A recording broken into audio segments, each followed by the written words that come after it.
Subscribe to our YouTube channel and press the bell icon to get the latest updates.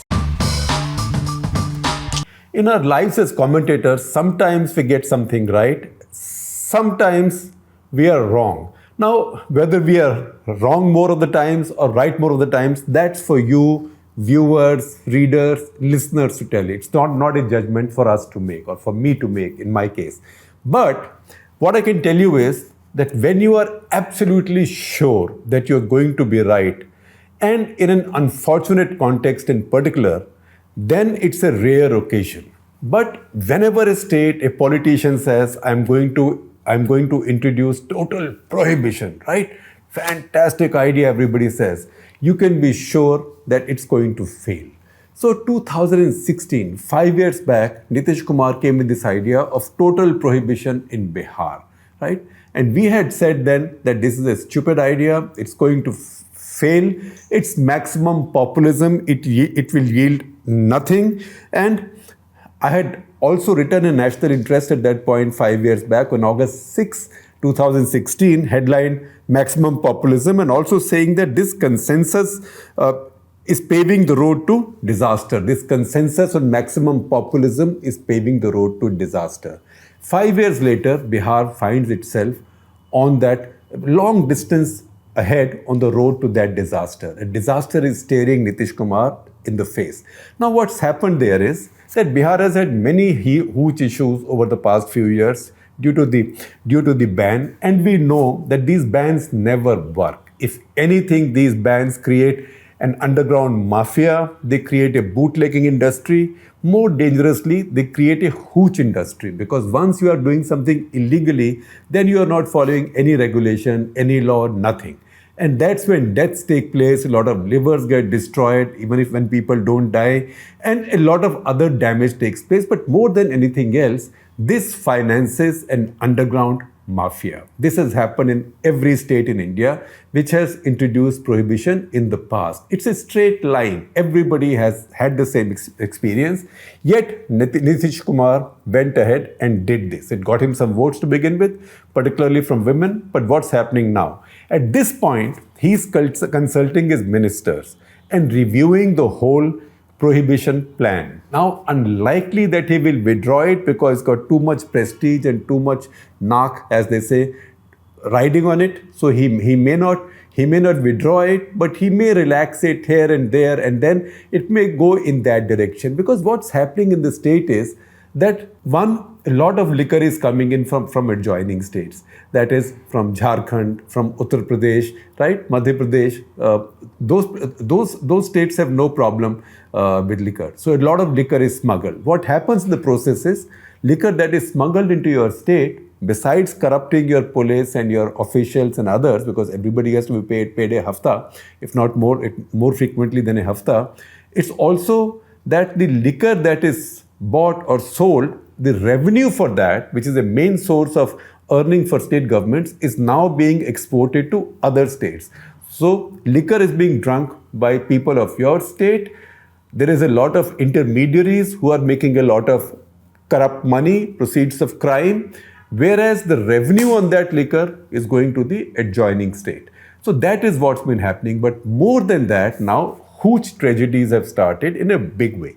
So a big one has happened just a few days back, and that is spread over 3 districts of Bihar: Gopalganj, West Champaran, Samastipur, Muzaffarpur.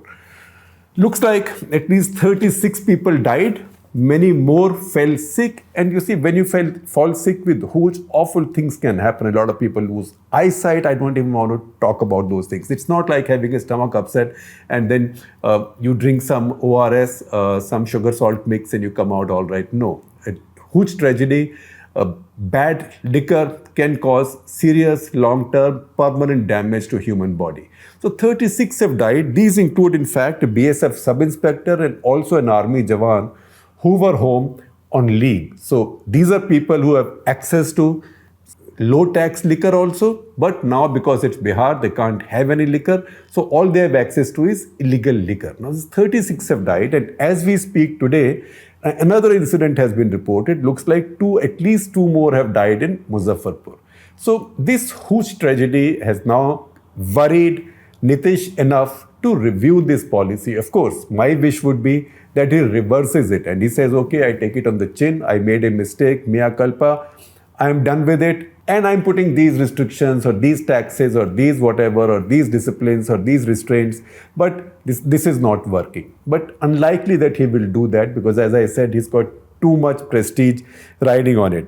But the law that he implemented in 2016 was bound to lead to this trouble.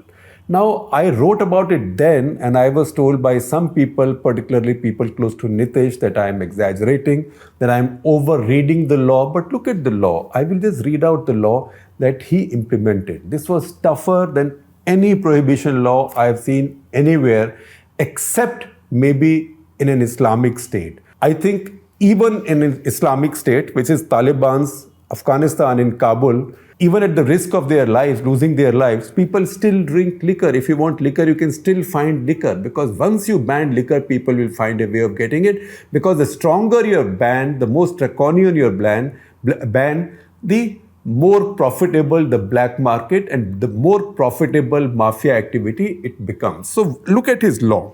In his law, in trying to actually have the finest, the strongest law on prohibition that will completely finish alcohol consumption forever.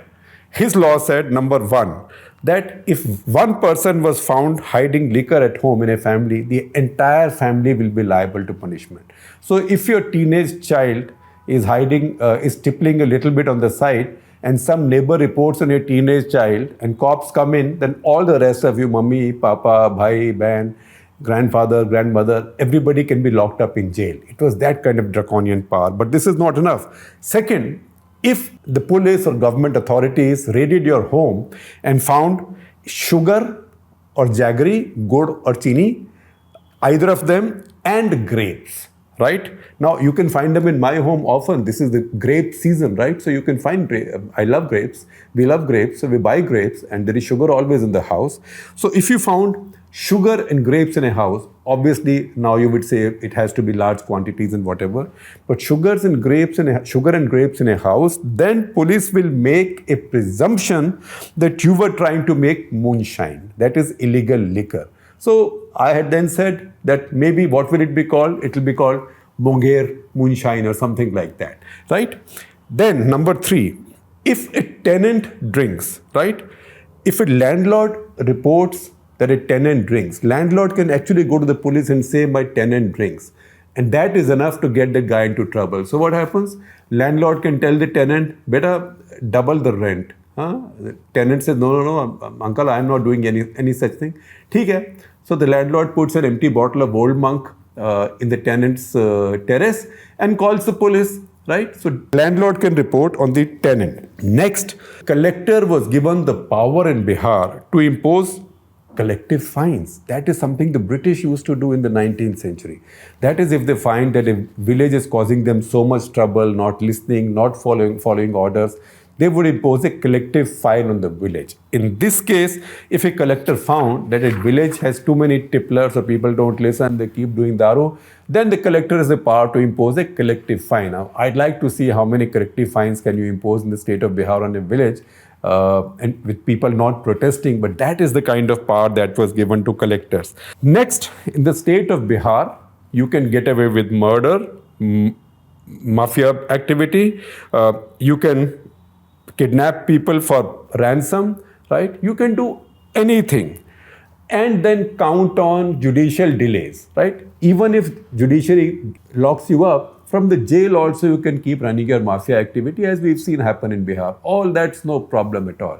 But if you are caught doing liquor, then you will get special courts, right? So no question even of judicial delays. Then, I found so many really hilarious elements in this law. The collector was given a power to extern a drunkard for 6 months, like तड़ी पार कर दो उसको 6 महीने के लिए अपने गांव से, अपने district से.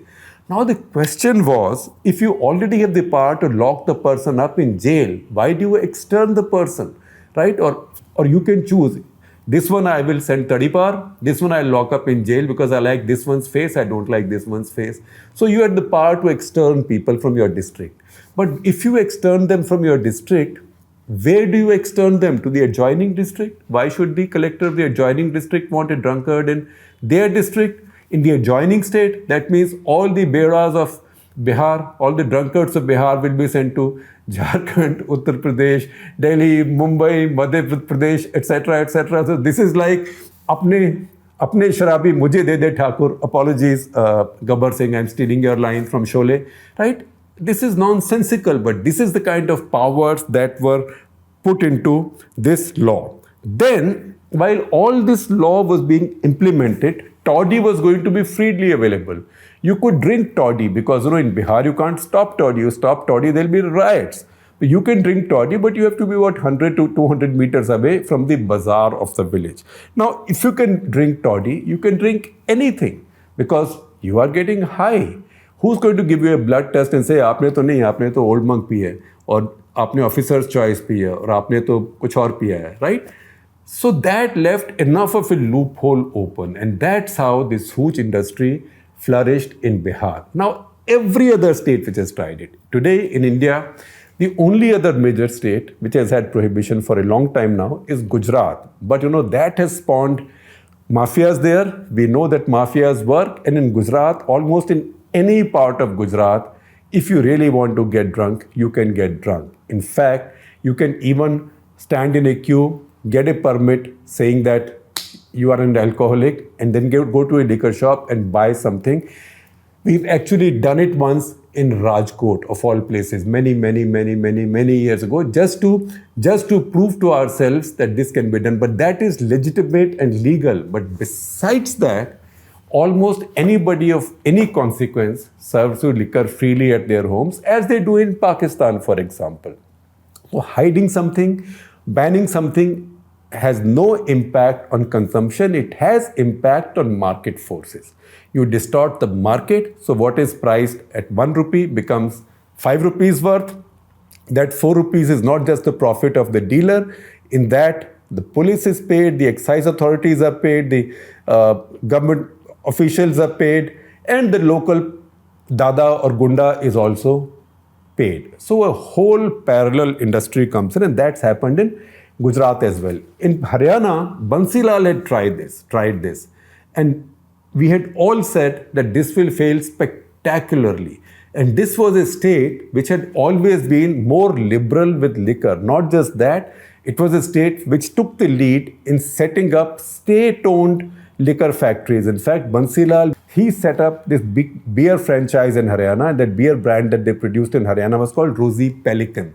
Because those days, Haryana, under Bansi Lal, they set up a lot of these tourist centers all over the state, and these were named after exotic birds seen in Haryana. So even his beer was named Rosy Pelican. So I do remember that once, as a very young reporter, I had gone to Hisar, to Haryana Agriculture University, so do a story on some issues there. There was a strike going on there, I think in 1978. And the PR manager or PR head of the university was Chaudhry Uday Singh. Chaudhry Uday Singh was a former World Championship silver medalist in wrestling. So Haryana has always been a wrestling power.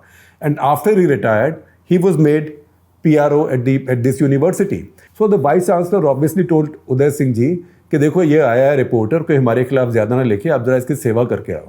So Uday Singh ji said जी आप आओ, ये इधर कोई Haryana tourism की जगह है, वहाँ पे हम खाना खा लेते हैं, मैं आपको बता भी दूंगा क्या क्या हो रहा है. तो हम वहाँ पे गए, we went there. And then the waiter came कि क्या चाहिए? So he said 2 beer लाओ. So waiter said कौन सी वाली? So Uday Singh said Bansi Lal वाली. So I asked him, Chaudhary साहब ये बंसी लाल वाली क्या होती है? So he said Bansi Lal वाली क्योंकि बंसी लाल ने फैक्ट्री बनाई है ना. So then I saw the beer Rosy Pelican. So here was a leader who was so progressive in mid-70s that he actually set up his own beer factory, right? And Rosy Pelican became quite a brand, although it had too much glycerin in it and gave you a headache. But those days India did not have such good beer anyway. At least North India did not have. He now imposed big prohibition, and that was a spectacular failure. So that Haryana, from where people of Delhi used to go to get drunk or to buy cheap liquor, because Haryana has lower excise than in Delhi and more variety was available, which is true even now, by the way. And where there were jokes, right? During the emergency, all the Delhi public transport buses were painted with emergency slogans. So one of those slogans was, हम सुनहरे कल की ओर आगे बढ़ रहे हैं. We are moving towards a golden tomorrow, right? And it so happened that people said, oh, only the buses going to Gurgaon should have this slogan. हम सुनहरे कल की ओर आगे बढ़ रहे हैं. So going to Gurgaon or going to Haryana to get drunk or to buy liquor. So that state, he imposed prohibition. He immediately got a lot of votes and a lot of popularity. But what happened? He bankrupted the state. A mafia came up. He had to give it up, and that was withdrawn. So once again, something similar eventually will happen in Bihar. It may not happen just now, but it's a matter of time that this will happen. Now, behind all this is this really extreme populistic politics, which has taken root in India for the past several years now. And in this populistic politics, one of the things we do is that you have a problem, I will give you a law. Right? The law doesn't solve the problem, but for a moment you have this satisfaction, a law pass ho gayi. Right? So this is what we call as lollipop politics. LAWLIPOP. Lollipop politics. Okay, people are protesting, they are worried about something, put a lollipop in their mouths. This is just a law, it will mean nothing to them, but it will make them happy. So that is making of new laws has become a part of populism. That's how this law also got passed. The fact is that other states have tried it. Congress promised it. They promised it in Tamil Nadu, they promised it in Kerala. They have not been able to do it. And I told you what happened with Bansi in Haryana and in Gujarat. Illicit liquor and also underground liquor, illegal liquor, is now such a big industry that if the government decided one day to lift prohibition, a lot of people in Gujarat will protest, because you know what? I mean, now I'm joking, I'm not serious. Seriously, a lot of those involved in this underground liquor economy, bootlegging economy or hooch economy, they will protest because they will lose their living just as gold smugglers lost their living when India lifted the ban on gold imports, right? That I say seriously, that they will protest. But to conclude on somewhat of a lighter note, I will bring back to you a song from a film called Five Rifles. It was a ridiculous film in 1974 made by I.S. Johar, who made many of these spoofs. And even its stars were spoofs. They were lookalikes of Rajesh Khanna and Shashi Kapoor, who were top stars at that time. They were called Rakesh Khanna and Shahi Kapoor. But that film had a song which is always relevant and which always comes back to my mind when some state lifts prohibition or imposes prohibition. And that song is, जब से सरकार ने नशाबंदी तोड़ दी, मानो या ना मानो हमने पीनी छोड़ दी. Then it goes on to say what fun it was to drink illegally and how boring it is to drink legally. So that's why people will drink, human beings will drink. They should drink responsibly. They should not drink and drive. So I'm not advising anybody to drink. But if people want to drink, you should let them do so legally. You should not make it more fun and more expensive by trying to enforce these bans and prohibitions. That is the lesson that Nitish is now learning in Bihar.